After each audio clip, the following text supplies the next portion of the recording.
3 3 2 हुआ ना चुटकियों में सब। हेलो बच्चों, स्टडी विद सोनी मैम की क्लास में आपका फिर से स्वागत है। और आज जो मैं आपको पढ़ाने वाली हूँ वो है मैथ का मैजिक।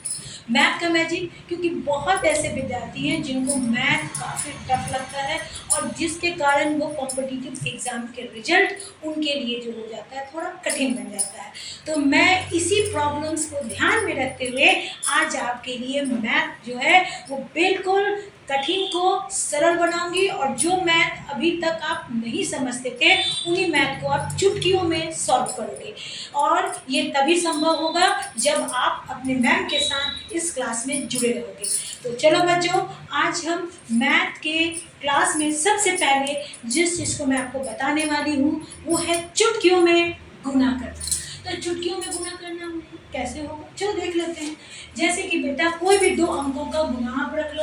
जैसे कि मैं रख लेती हूँ कोई भी अंक। बोलो बच्चों, क्या लिख लूँ? 37 लिख लूँ, 36 लिख लेती हूँ, ठीक है। और क्या लिख लूँ? बोलो, तुम ही बोलो। 79 लिख लेती हूँ, 23 लिख लेती हूँ, ठीक है बेटा। चलो सॉल्व करते हैं। सबसे पहले 37 को 36 से हमें मल्टीप्लाई करना है, ठीक है। सबसे पहला स्टेप में हम क्या करेंगे कि 6 को हम 7 से मल्टीप्लाई करेंगे, ठीक है। तो 6 को 7 से किया तो क्या होता है? 6 7 42। तो 42 का 2 और 4 इसका जमा यानी बैलेंस रह गया, ठीक है बेटा। उसके बाद हम क्या करेंगे, ये 6 को ये 3 से मल्टीप्लाई करेंगे और ये 3 को ये 7 से मल्टीप्लाई करेंगे, क्रॉस मल्टीप्लाई, ठीक है।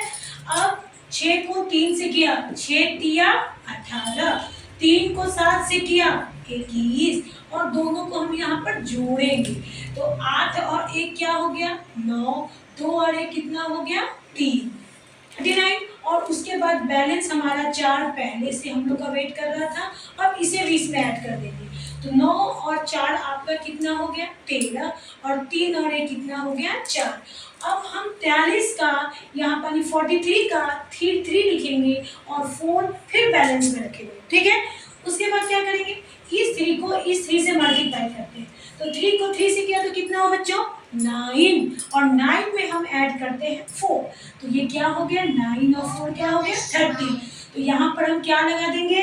इस क्वेश्चन मार्क को हटाकर यहाँ पर लिख देंगे भैया 3 3 2। हुआ ना चुटकियों में सब।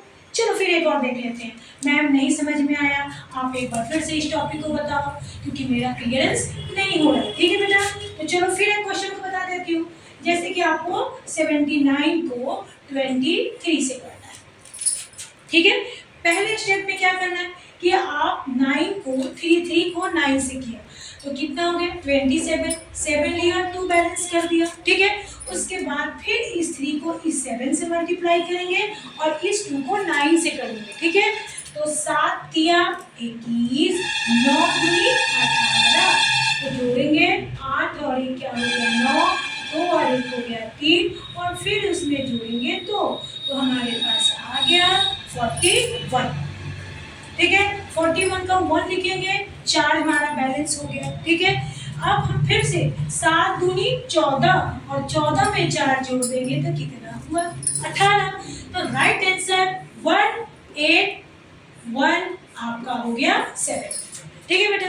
अभी भी नहीं समझ में आएगा, मैं जानती हूँ। चलो एक क्वेश्चन और देख लेते हैं। क्या है भाई?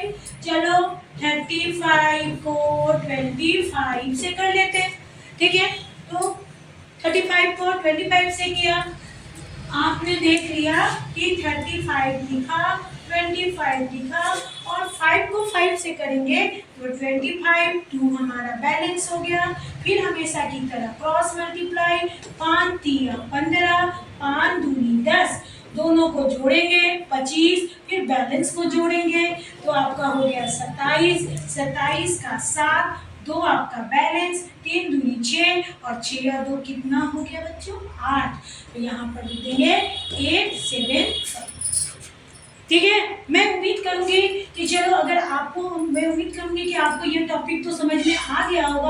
अगर आ गया होगा तो आप जो है कमेंट बॉक्स के माध्यम से मैं आपको क्वेश्चंस देती हूँ और आप उसको बनाकर आप उसको मुझे दिखाओगे। आप इस गणित क्या होगा। ठीक है। तो ये मैथ्स तो मैं उम्मीद करूंगी कि आपको चुटकियों में 2 अंकों का गुना समझ में आएगा। अब मैं देखती हूँ कि हम लोगों को पास अगर कोई परसेंटेज फाइंड करना हो, ठीक है बेटा, परसेंटेज फाइंड करना हो तो हम उसे ट्रिक के माध्यम से उन परसेंटेज को कैसे निकाल सकते हैं, इस क्लास में मैं ये भी देखूंगी। सबसे पहले मान लीजिए कि 20 का आपसे कोई कह दिया कि 70% निकालो, इज गल टू व्हाट। कुछ नहीं करना है प्यारे बच्चों, बस 2 को 7 से गुना कर दो, आंसर क्या हो गया 14। ठीक है। अगर कोई आपसे पूछ ले 40 का प्यारे बच्चों 80% निकाल कर दिखाओ, कुछ नहीं करना है आपको। 8 चौके कितना होता है, राइट आंसर कितना हो गया, क्या हो गया 32। अगर कोई आपसे बोल दे कि बेटा लो 50 का 20% निकाल के दिखाओ, कुछ नहीं करना है, 5 को 2 से गुना करना, 5 दूनी क्या हो गया 10। तो क्यों बच्चों आ गया ना परसेंटेज को चुटकियों में सॉल्व करना। ठीक है। अब चलते हैं हम लोग कुछ ऐसे कॉम्पिटिटिव एग्जामिनेशन के क्वेश्चंस को सॉल्व करते हैं जो क्वेश्चन हमारे जो है आगामी प्रतियोगी परीक्षा में पूछे जा चुके हैं। ठीक है। तो देखते हैं हम लोगों का अगला क्वेश्चन क्या है। तो जैसे कि देखो बेटा कुछ क्वेश्चंस, ठीक है, ये क्वेश्चंस आगामी एसएससी का एग्जाम दो, एमटीएस का किसी भी प्रतियोगी परीक्षा में ऐसे क्वेश्चन बार बार दोहराए जाते हैं। और ये क्वेश्चन जो है वो आपको देखो मैं सिखाऊंगी अपने क्लास के माध्यम से कैसे हम लोग चंद मिनटों में चंद सेकंड में हम लोग इस क्वेश्चन को सॉल्व कर सकते हैं। जैसे कि बेटा आपके पास एक क्वेश्चन दिया हुआ है कि a + 1/a = 5 है, तो a³ + 1/a³ का मान क्या होगा। ठीक है। तो सबसे पहले आपको इसमें करना कुछ नहीं है, आप जो वैल्यू जैसे यहाँ 5 दिया हुआ है तो 5 का आपको स्क्वायर कर देना है। ठीक है। और जिस वैल्यू को क्यूब को फॉर्म फाइंड करना है तो इसमें -3 कर देना।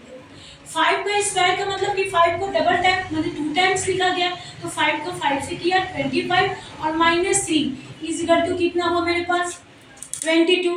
22 को फिर फाइंड जो वैल्यू है दिया हुआ उस 5 से मल्टीप्लाई कर देंगे, तो 5 दूनी 10, 5 दूनी 10 और 11 हो गया ना चुटकियों में सॉल्व। The right answer 110। ठीक है। अब इसी तरह का क्वेश्चन जो प्लस में है उस फॉर्म को अगर आपको माइनस में दे दे तो आप कैसे निकालोगे। बहुत ईजी है, कुछ नहीं करना है, बस आपको करना क्या है फिर वही काम कि आपको जैसे इस क्वेश्चन को मैं यहाँ सॉल्व करती हूँ कि आपको 5 तो 5 का आपका स्क्वायर करना है और यहाँ पर बेटा प्लस फाइंड करना था तो इसका ऑपोजिट हमने माइनस लिया था, और यहाँ माइनस फाइंड करना है तो इसका ऑपोजिट क्या होता है प्लस, और किस फॉर्म में तो आपको क्यूब यानी यहाँ पर 3 लिख देंगे। 5 को 5 बार पढ़ा 25 पे 3 ऐड किया तो कितना हो गया 28, और फिर 28 को फाइंड यानी कि जिस वैल्यू को आपको फाइंड करना है इस 5 से क्या कर देंगे मल्टीप्लाई कर देंगे, तो पनिया थी 40। अब 5 दूनी 4, 5 दूनी 10, 10 4 14। द राइट आंसर प्यारे बच्चों क्या होगा 140। तो अभी समझ में आया कि क्या करना है, कुछ नहीं करना है, बस जिस वैल्यू को फाइंड करना है उसका स्क्वायर करके और आपको जिस फॉर्म को निकालना है उस फॉर्म को इसमें माइनस कर देना है, आया हुआ वैल्यू से इस वैल्यू को मल्टीप्लाई कर देना है, जो आएगा वही आपका आंसर रहेगा। ठीक है। अब क्वेश्चन नंबर 3 क्या कह रहा है 2 का पावर 10, 2 का पावर 10, 2 का पावर 10, 2 का पावर 10, 2 का। अरे भैया कब तक चलोगे 2 का पावर 10, 2 का पावर 10। अगर हम लोग कैलकुलेट करें तब तो पता चला कि एग्जाम खत्म हो गया और हमारा क्वेश्चन रह गया। ठीक है। तो हम लोग इसको कैसे निकालेंगे पहले बच्चों, कुछ नहीं करना है, आप 2 को काउंट करना है 1 2 3 4 5 6 7 और ये हो गया 8। तो हमने के 2 को कॉमन 2 का पावर 10 कॉमन लेके आप क्या करोगे 8 टाइम्स को लिख दो 1 2 3 4 5 6, आपका हो गया 7 और ये हो गया 8। देखते 8 है 1 2 3 4 5 6 7 और आपका 1 मिनट बेटा मैं फिर से बता देती हूँ। इसमें आपको क्या करना है कि 2 का पावर 10 को आपको कॉमन निकाल देना है और आपके अंदर में 1 2 3 4 5 6 7 और ये हो गया 8। ठीक है बेटा। अब यहाँ 2 का पावर 10 तो लिखा, सबको ऐड करेंगे, इसके लिए पीछे कुछ नहीं तो एक इंटू का फॉर्म दिया होता है, छिपा हुआ होता है। अब सबको ऐड किया तो कितना हुआ 8। 8 को हम क्या लिख सकते हैं कि 2 का पावर क्या क्यूब। अब हमारा बेस सेम है तो ऊपर वाले को ऐड कर देंगे, यानी कि यहाँ पर हो जाएगा क्या 2 का पावर 30। मैं क्लियर कर देती हूँ एक बार फिर से क्लियर कर देती हूँ बेटा। यहाँ पर आपका हो जाएगा 2 का पावर 10 और 2 का पावर 3 यानी 2 का पावर 13। द राइट आंसर है कोई, हाँ 2 का पावर 13। ठीक है, समझ में आ रहा है ना क्लास में। अब चलिए मैं ऊपर का कुछ मिटाती हूँ इरेज करके। मैं आपको ये क्वेश्चन तो आता ही है हमेशा, अभी हाल में आया था सीजीएल में ये क्वेश्चंस। ठीक है, मैं इसके बारे में आपको बताती हूँ और मैं सॉल्व करती हूँ। कुछ नहीं है बेटा, बहुत ईजी है। आप थोड़ा सा ध्यान दे दोगे आपके क्वेश्चन यूं बन जाएंगे। और आपके लिए मैथ जो है, जिससे आप काफी घबराते थे और भागते थे, अब आपके लिए मैथ का डर जो है वो हमेशा हमेशा के लिए खत्म हो जाएगा। ठीक है, तो चलिए हम लोग देख लेते हैं क्या करना है इसमें। ये क्वेश्चंस में आपसे पूछा गया कि 1/a + 1/b + 1/c also 1/d equal then 29/1/4। तो आप a + b + c + d = what? ठीक है, कुछ नहीं करना है। ये दिया गया है जो आपका क्लू है, इस क्लू में 29 को 1/4 से आपको एचसीएफ निकालना है। ठीक है, तो पहले 5 टाइम्स में लगा 1 4 5 आया बेटा, यहाँ 9। ठीक है, फिर 9 को 29 से किया तो आपका 3 टाइम में 27, 2 फिर 9 से करेंगे तो 4 8 और ये हो गया 1। ठीक है, अब हम लोग क्या करते हैं, हमको क्या फाइंड करना था, a + b + c + d = 1।